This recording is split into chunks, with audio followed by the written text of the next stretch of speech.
Get in, nerds. We are playing World War II Armored Recon. We have just won the Battle of Fadala, single-handed, or not Fadala, Casablanca, single-handedly, with no help from anyone.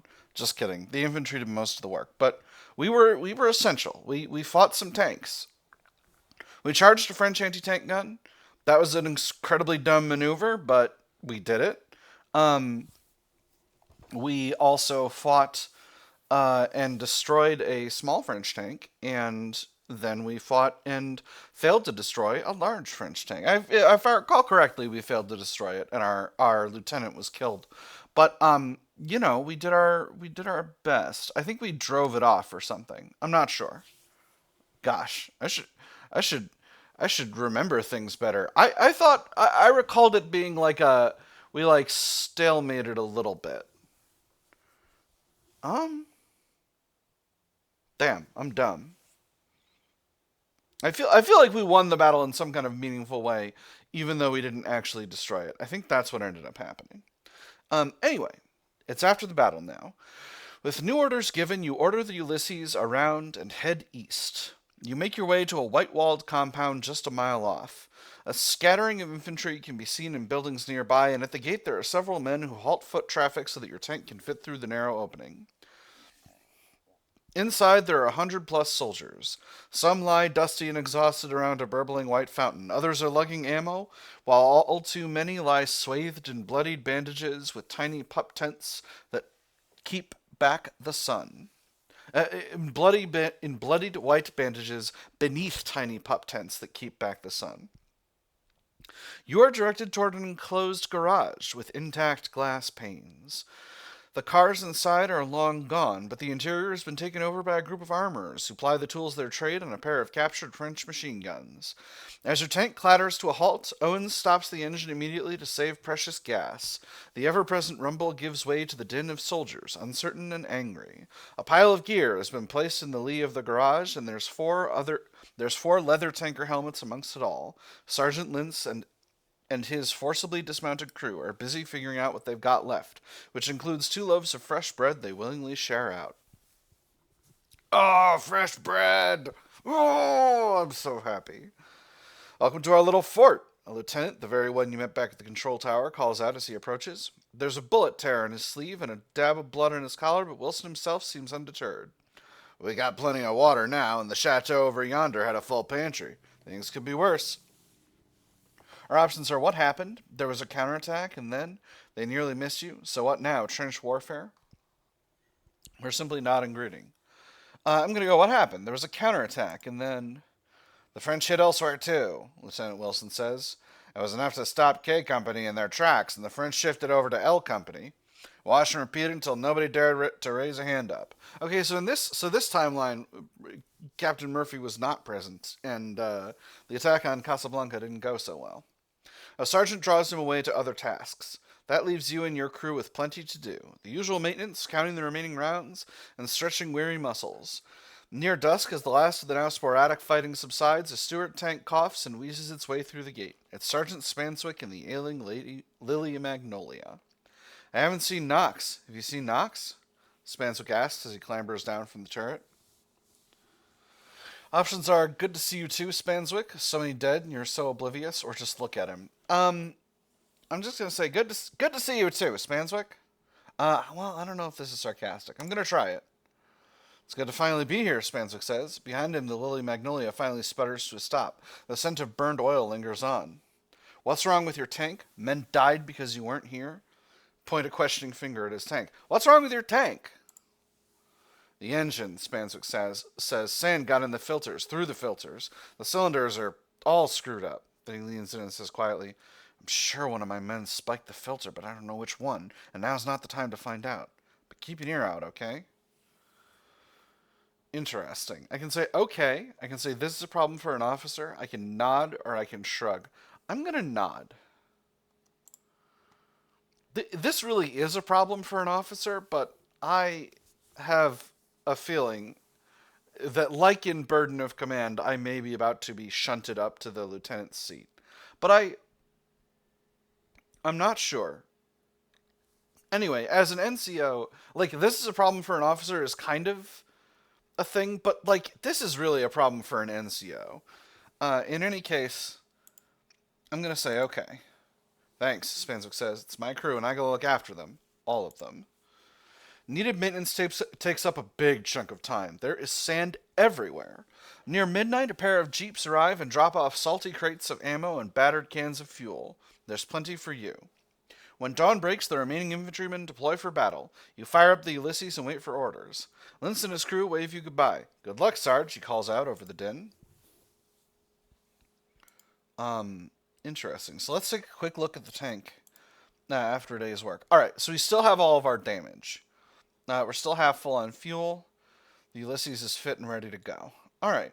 Alright, so we're doing okay.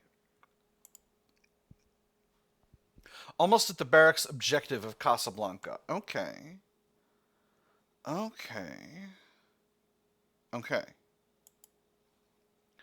Then a jeep zips past. You catch a glimpse of a French major in the passenger seat. The man is wearing a black leather helmet, not unlike a tanker, and his desert uniform is covered by a layer of dust which matches the length of white cloth that flutters in his grasp. Are the French surrendering? Owens asks. Can they do that? Nelson wonders. Mendoza just lets out the sigh of relief. Our options are the French are finally being smart. It can't be over. I've got medals to earn. The problem with supplies doesn't matter now, or phew, it's over. The French are finally being smart. I think I like that as an answer. They fought for 3 days. Granted, it's 3 days longer than most soldiers who came ashore would have liked, but at least there's no great crashing assault of Casablanca to undertake. Doctrine slightly increased. The official order comes a while later. The French have officially agreed to an armistice. The fighting is over. Ulysses has been sent to add a little weight to a little weight to a local disarmament. Everyone having second thoughts will quickly make third thoughts into the frown of a cannon. Later, in a little square amid a sprawling barracks, French soldiers are relieved of their rifles and any ammunition. Both of those are piled up for transfer to the French armory. Apparently, there's an expectation that the French will be fighting on the Allied side eventually. Then a scent hits you, a sickly, familiar scent. Beyond the wall, a mixed group of French and American soldiers are moving bodies. Not all those corpses are in uniform or adults. Civilians? Damn. Yeah, that makes sense. We shelled Casablanca, or I don't need this. Civilians. Damn. You didn't want to think about this, but of course it happened. Women and children get caught up in war despite efforts to make that otherwise. Every death is a tragedy, and these are no less than that. Some of the bodies are surprisingly well dressed, too. Little girls in little yellow dresses, women in bright green or blue, older men in suits. They may have come by ship from far-off lands, and now their traveling is done. A terrible sight, these deaths, no? Asks a Frenchman in dark leather jacket and a desert scarf. The goggles on his leather helmet tell you that without a doubt the man is a tanker. Yeah. I could say, who are you? Yeah, or just nod. I'm going to say yeah. I don't want to... I would like to know who he is, but I don't want to brush past this. This is an important... Saying this is important in terms of this interaction, and in terms of my character. Yeah. Well, I have the honor to be Louis Bisset, sergeant of... Well, a sergeant. I formerly commanded a tank, the Frenchman says. His fingers brush his brim in a flat-handed, open-palmed salute, almost like he's lifting a visor on a medieval helm. We may have met upon the battlefield. Sadly, my principal did not survive. You must know this, Sergeant. I'm going to reach out to shake his hand. I'm going to return the salute. I can return the salute, nod, or reach out to shake his hand. I'm going to return the salute.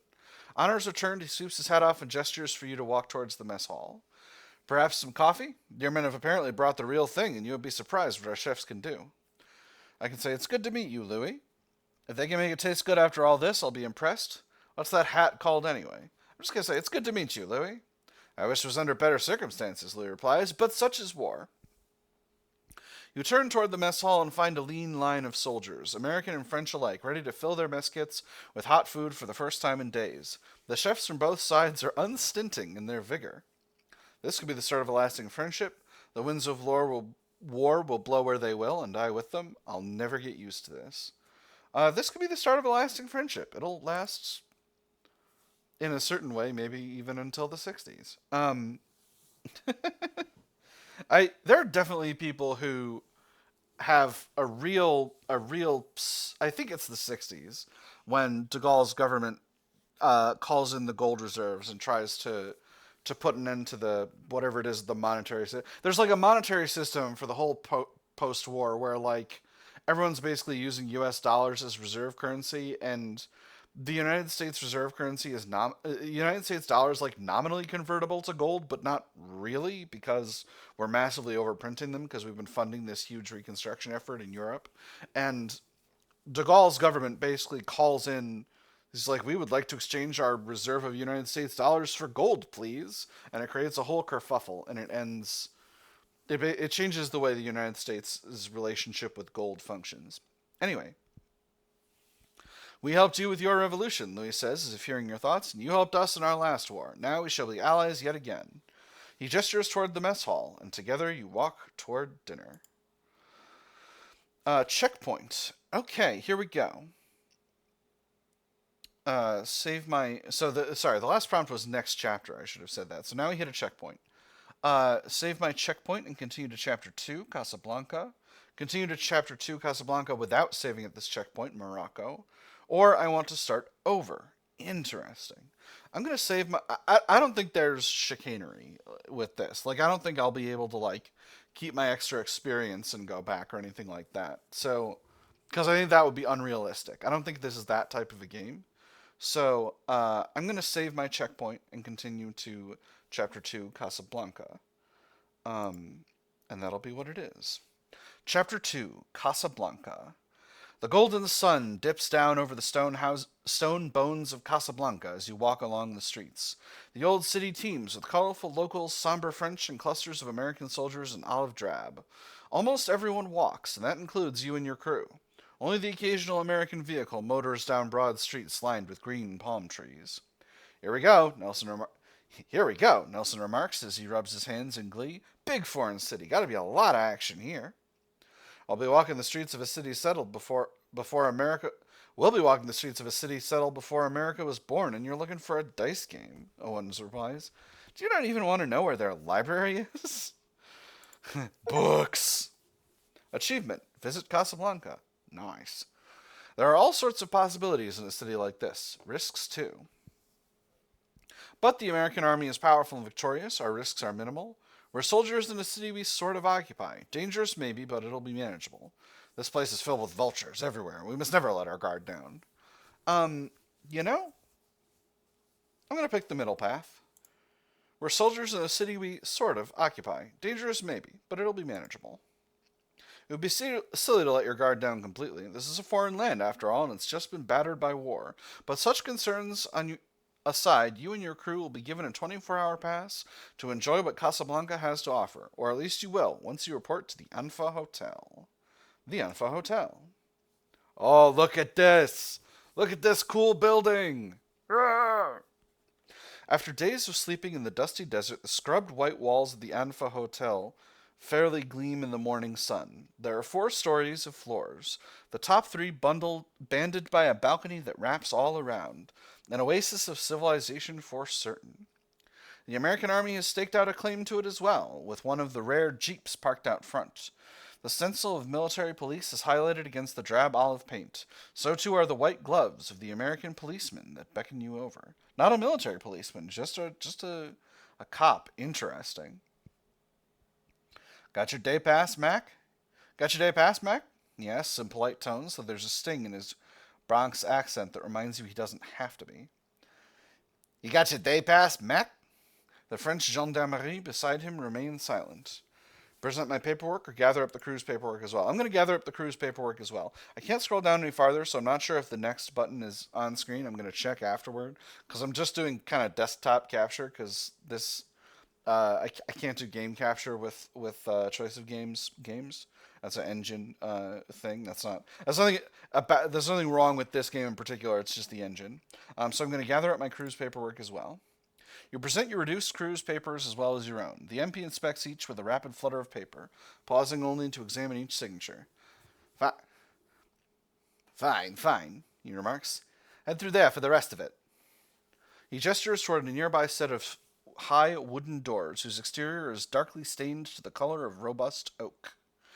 The inside of the hotel is spectacular and packed with American soldiers. They lean against wood panels imported from distant forests or simply stand atop pale marble floors.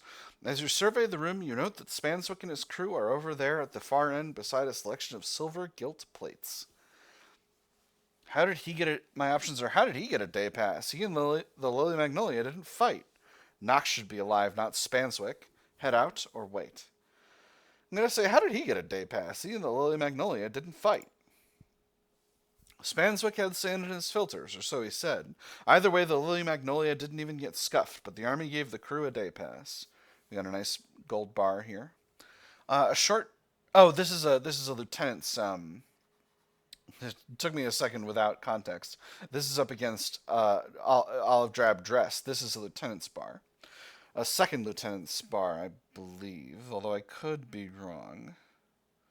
I don't know my military ranks as well as I should like. A short lieutenant and his aide emerge from a room with a clear path to the center of things. A little metal stepladder is set out, and the officer steps up. All right, pipe down and listen up. The lieutenant calls out above the din. You have a day pass, but this ain't Brooklyn. Here comes the speech. The hotel has rooms, nice rooms with soft beds. Take a shower, get some sleep, or get something to eat. The lieutenant calls out above the rising murmur of the enlisted. The army has generously provided you with official scrip exactly for this purpose. For that purpose. Beds, shower, sleep, heaven. Hot food, good food, best food. Money? We're getting money? Don't need the money? Leave. Wait for the money. Interesting. Money? We're getting money? We're not getting money. We're getting scrip. But, it's not perfect. The army is handing out official scrip, which they expect the locals to consider as valid currency. Given the strength of American might, that should be a valid guarantee. So here's the rules. You've been given a day pass. For one day, you get to do what you want. But after that, the army gets you back, the lieutenant says as things finally quiet down. Don't get drunk. Drink, yes. Drunk, no. Don't chase skirts or whatever else they've got around here. The locals don't like it, nor will your loved ones back home. Don't get into fights. Save that for the Germans. What if we meet some Germans? Are the rooms free? What if we fall in love? Just wait for the money. I feel like we know the rooms are free. What if we meet some Germans? If they're in uniform, fight, the lieutenant calls back, much to the glee of the enlisted. If not, call the Frenchies and have them sorted out. They like feeling useful. Oh, brutal. Amis en France. 5 francs. This must be an American occupation script. The lieutenant motion, or maybe these are just francs, but I don't think they're francs. I think they're script. They look like they're printed on regular paper. The lieutenant motions to his aide, who steps forward with a clipboard in hand. Names are called off one by one. Everyone gets $50, over half a month's wages in rough invasion scrip. The 10 squares seem a paltry sum, except for the numbers. The army will, of course, deduct this amount from your account later. Interesting. So we're getting advance pay. But we're getting advance pay, that's all. With that cash in hand, you look to your crew. Nelson is already on the other side of the crowd. He's got Owens with him. No doubt they're going to get a drink somewhere, perhaps everywhere. Mendoza, on the other hand, has just flat out disappeared. Apparently you're on your own. Outside, a young man of local flair speaks quietly with the concierge in the native tongue. Though their voices are subdued, the discussion is quite animated. Further down, 3 French civilians, husband and wife with a young daughter, wait beside an empty luggage cart. On an approach are a pair of officers, each a lieutenant with a distinctive swagger. The French policeman salutes both as they pass him by. The older of the pair is a familiar one, Lieutenant Wilson. Hey, Sergeant, Wilson calls out in his familiar way. There's less salt in his hair from the landing, but it's no darker than before. I see the army figured out how to keep morale up. The city does... let me see... This is Dearborn. The city does hold much promise. The other lieutenant, tall and thin with a bearing that lends him height, remarks. The class ring on his finger is particularly bright. And I have the pleasure to be Lieutenant Dearborn, 3rd Platoon Commander, Nickel Company, 3rd Battalion, 7th Infantry Division. It is quite agreeable to meet yet another friend of Wilson's. I got plenty of friends in cafes and cantinas, Wilson replies. I just haven't met them yet, but that's going to change today, tonight, and probably tomorrow. Listen to Wilson's plans to dine and drink around Casablanca. Instead, ask Dearborn about his plans. Shift my attention. I'm going to listen to. Well, let me think. I'm a cavalryman. That, again, a cavalry officer.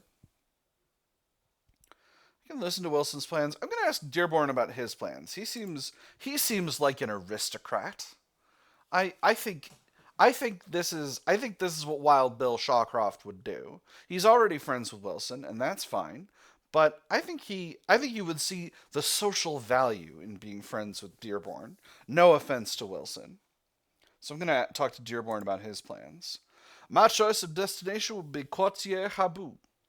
Dearborn indicates a recently cultivated district. You're better off just going to the old Medina, Wilson says. I may have friends in the Habu, Dearborn replies. A one-time aide to the resident general, a gentleman who put roots down here. Who put down roots here. Who is the resident general? Do you speak the local language? Who's this friend of yours? What will you do afterward? Walk with Dearborn to the Quartier Abu. Consider other options. Who is the resident general? Resident General Liouti governed here in Morocco for over 10 years. Eventually, he became a Marshal of France, but even that did not interrupt his desire to develop Morocco. He even appeared on the cover of Time magazine and has been called the maker of Morocco and even the French Empire builder. And who's this friend of yours? Beaumont Sartre, a captain now. Dearborn explains. We corresponded before the war, but afterward I received no letters from him. Naturally, I hope he's well and intend to look in upon his residence here. Hopefully I shall find him in good health. Do you think he's all right? A military friend? A captain? A captain? And I am but a simple first lieutenant, Dearborn notes. No doubt he shall tease me about this, and if he's in good health, then I shall not mind. Hope you find him, Wilson says quietly. Hope he's fine, too.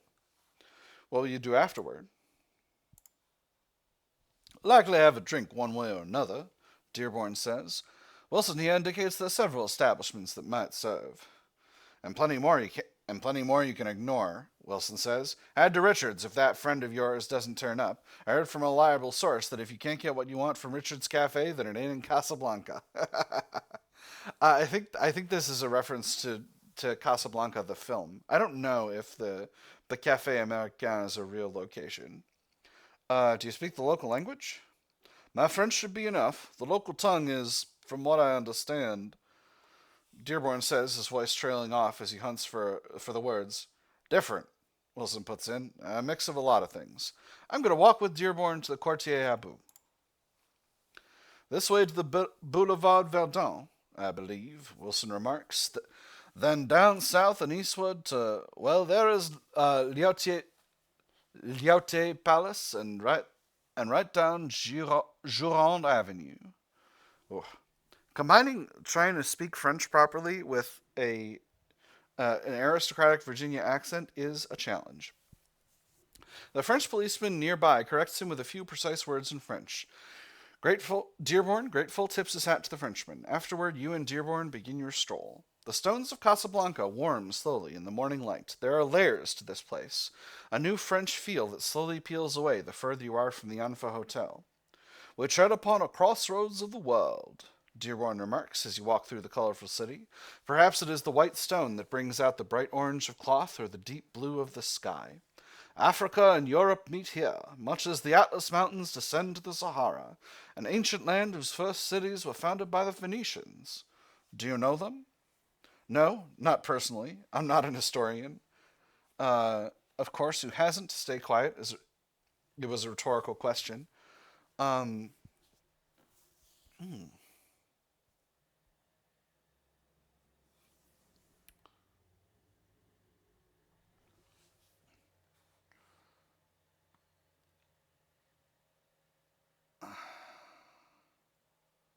I mean, I'm playing. I see Wild Bill Shawcroft as a little bit of a bullshitter. So I'm gonna say, of course, who doesn't? Sadly, a great. I think So, what Dearborn says is sadly a great man, but I think this is meant to say sadly a great many. Uh, as in, a great many people don't know the names of the original cities. I think that's what that's meant to say. I may, uh, I may see if I can get clarity on that. But I think anyway. Dearborn notes they were a thalassocratic civilization, a maritime empire that had colonized across the Mediterranean. Most notably in this region were their descendants, Carthage. I've heard of Carthage, as in Carthage in Rome, Carthage, Missouri, Carthage, Texas. Let him talk. I'm going to let him talk. He's starting to go on, and that's good. He clearly has something to say, and the rank to say it. Carthage is most often associated with Rome, Dearborn says. They were battled the Romans for many years, a storied time of war followed by a harrowing peace. But that came centuries after the initial founding. This region was unique to provinces of that time, for it lies partly upon the Atlantic coast. All manner of trade came up from Africa and went down the same way, and wealth followed. And speaking of wealth, a gaggle of children, both dirty and small, race over and gather round. Their palms plead for coins, as do their insistent calls. Oh, come on. What am I supposed to do here? I'm going to give them some invasion script. I can shoo them away or I can give them some invasion script. I'm going to give them a little cash. Invasion script decreased. You produce the script. The children are suspicious right up until they see the Frank-like facsimile upon it. Facsimile. The Frank-like facsimile upon it. The moment the bills are snatched from your hands, it becomes a free-for-all as the children scramble to take them from each other. Dearborn sighs as the two of you watch the scuffle continue down the street. Very sad, he remarks, but sadly not uncommon. Wealth alone will not defeat poverty. Shall we? The walk resumes. The wide boulevard narrows as homes replace previous greenery. I noticed Dearborn didn't give up any of his, but maybe he didn't get any. Even so, them's the breaks. Again, I really want to impress Dearborn because this guy seems like he might be going a long way. What was that you were saying about wealth? You seem oddly comfortable here. They fought over that money. Walk. What was that you were saying about wealth? Wealth and poverty, Dearborn clarifies. Those invariably exist side by side. It could hardly be otherwise in this modern age. And when the divide is especially deep, discontent rises.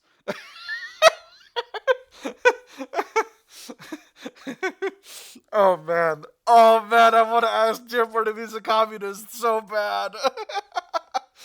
Oh. So I can ask, are you a communist? When didn't it exist? Is the difference between being wealthy and poor so terrible? Or don't say anything? Oh man, I want I have to. I have to. I have to ask if he's a communist. I have to. Oh my god, it's so good. I'm doing it. I'm doing it. I have to see what this goes to. Are you a communist? And adherent of Marx's ideals, of Lenin's passion, of Stalin's mania? No. Dearborn replies without pause, but one need not be read to see it in play. The discord that arises when the poor realize they are so driven, they are so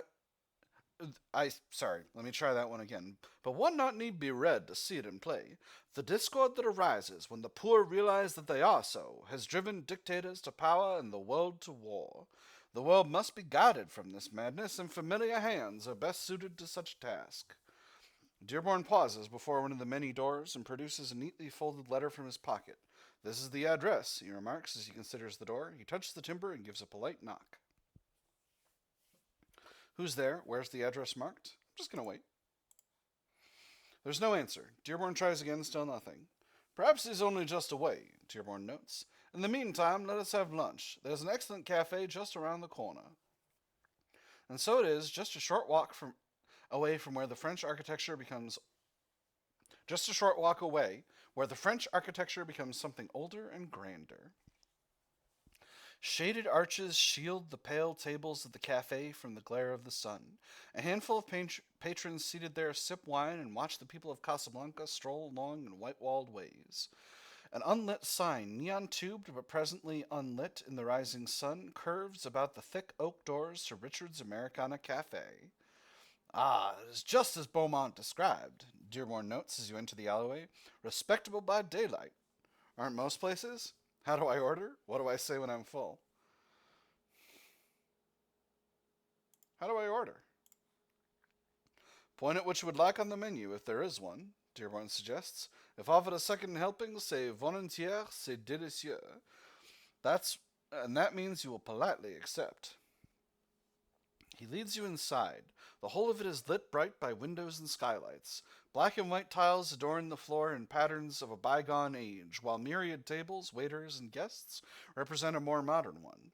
After a few steps in, Dearborn opens his arms wide to greet the somberly dressed maitre d' with a dint of Parisian French. That wins him an instant, though brief, smile. Dearborn has a natural charm to him.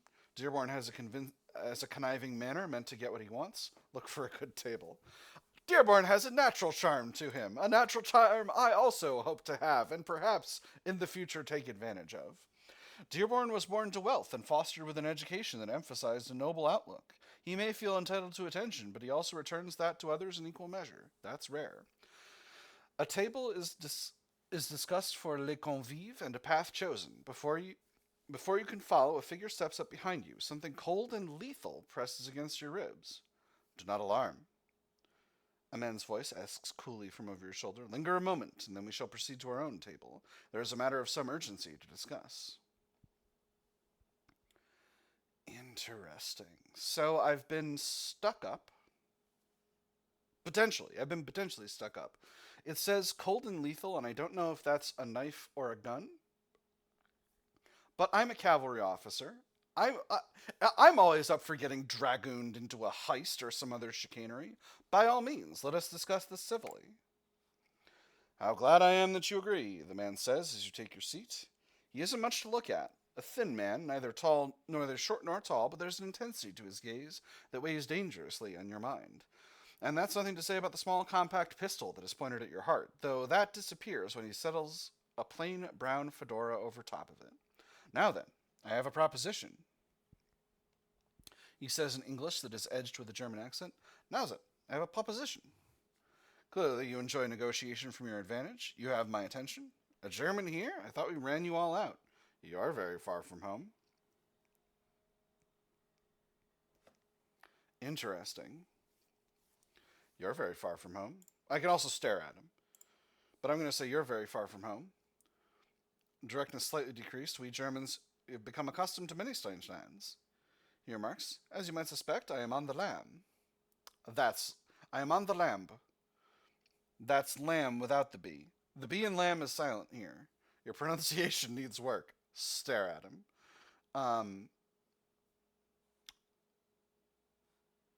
What an interesting situation. I could correct him, which I feel like is what I would normally do from a character perspective. On the other hand, if he says it again, he might give himself away in a dire situation, and that might be good for me. So I will simply stare. That was a joke. Do you know a good joke? I do. So the French here say that German food is the worst, he remarks. With his offhand, he waves away a waiter's sortie. Now then, who are you? Knowing my name makes it easier to keep the charade in motion. Your hat will not hide your pistol forever, or stare. Your hat will not hide your pistol forever. It doesn't need to, he says, and gives the hat a little pat. It's trying to do too much. I take it we're leaving soon? Stare. It's trying to do too much. It is, after all, only a hat. But such a discussion must wait. First, please tell me your name. Fine, my name is William. Call me Shawcroft. Just call me Sergeant. Everyone else does. Stare at him. Just call me Sergeant. Everyone else does. That is a joke, and a good one, he notes.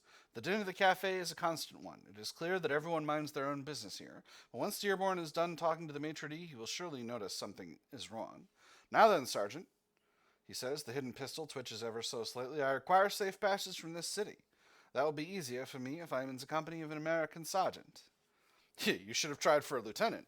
We should really order drinks, especially if we won't be staying to pay. God, what a line. What exactly are you suggesting? Let him make his pitch. Oh my goodness. We.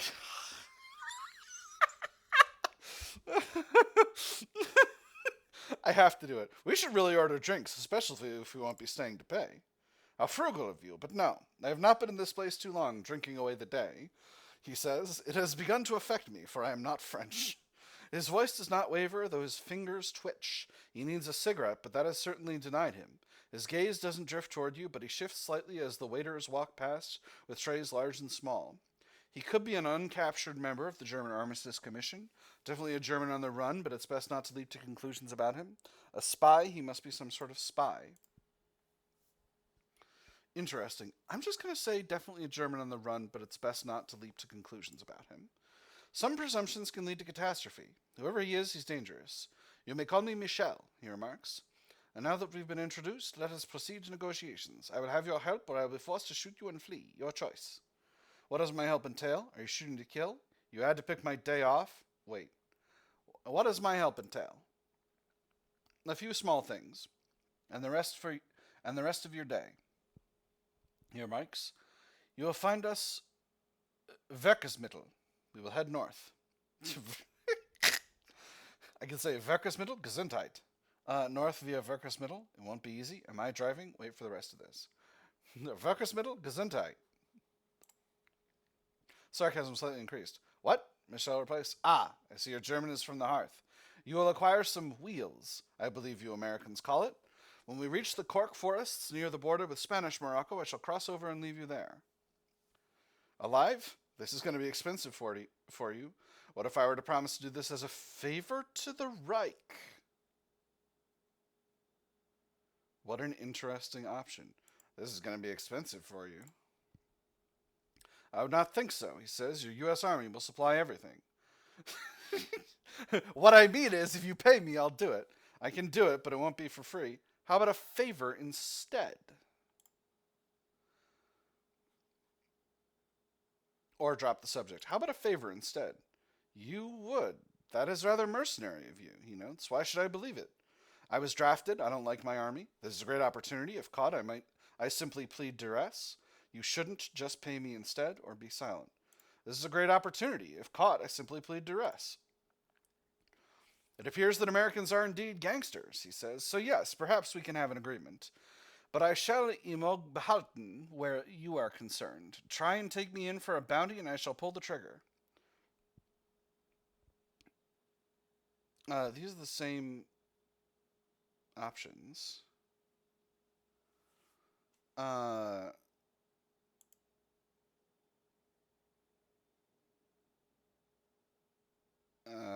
I'm just going to be silent. I already said the thing I wanted to say. The waiter returns, and this time he won't be waved away. Monsieur, he says formally, que prenez-vous? That is, what would you like? I like to settle the bill and go. Would you recommend a wine, a menu, and some time? A distraction. Let the German talk. Time to make my play. A distraction. Michel stiffens warily at your words. His pistol shifts beneath his fedora. Ah, music? The waiter asks swiftly. We have many fine singers and an excellent piano player, but that is for the evening. Perhaps a sitar player? Michel relaxes as the waiter leaves. Your English is difficult to follow. Okay, I thought it was going to be a distraction, flip the table or something like that. Your English is difficult to follow, he remarks and takes a calming breath. Gentlemen, Dearborn remarks in a tone that brooks immediate attendance. For that matter, so does the ivory-handled pistol in his hand. Cowboy, Michel remarks, his pistol aimed at you. Duelist, Dearborn replies. Michel, you can't win. Seize Michel's pistol. Get out of the way. Seize Michel's pistol. Time for action. You lunge for the pistol. Michel fires. Something gouges your side. Dearborn fires a single round. Michel jerks like a puppet and collapses, his smoking pistol clattering across the tiled floor. Goodbye, Michel. Shoot the spy. All right, so we got him. I didn't have my tank, but I still showed my courage in front of Dearborn, and that's worth it. The hospital.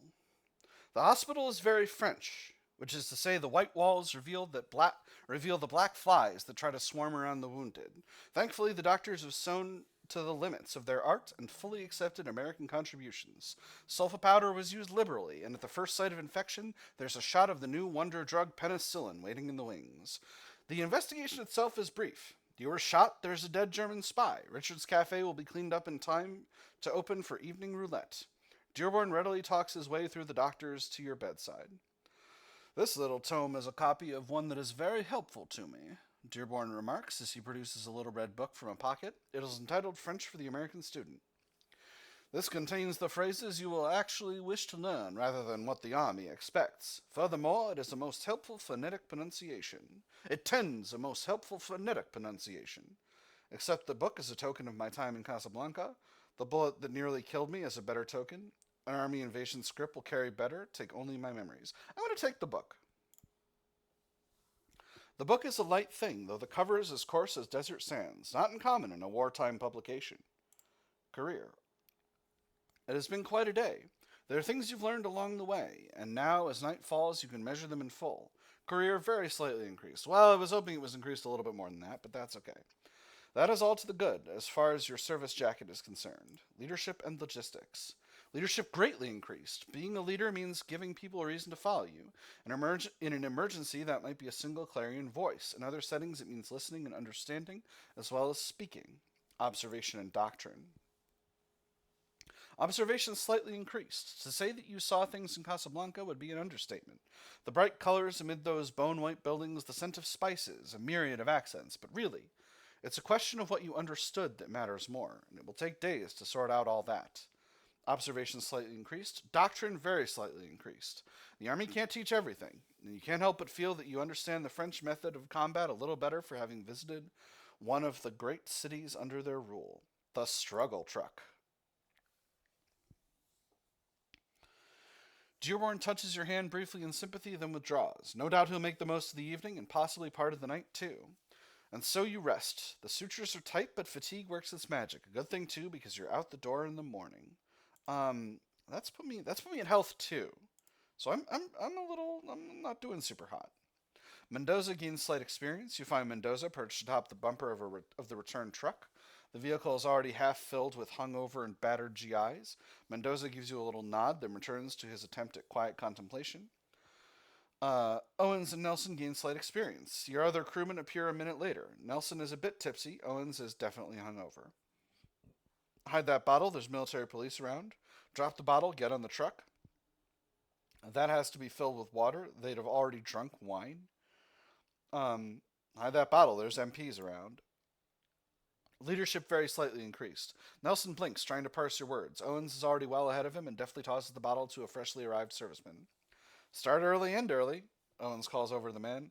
But the wine, Nelson protests, and then winces at the sound of his own voice. When the truck is fully loaded up, the engine turns over and motors out of the city. Your Ulysses will be waiting, as will new orders. Okay, didn't do my best here, but we're doing it. Save my checkpoint and continue to Chapter 3, Tebessa. Continue to Chapter 3, Tebessa without saving this checkpoint. Restore the previous checkpoint at the end of Chapter 1, Morocco. Alright, we'll save checkpoint and continue. Chapter 3, Algeria, we will pick up next time. For now, my nerds, I've had fun. I hope you all have had fun, and I will see you on the other side.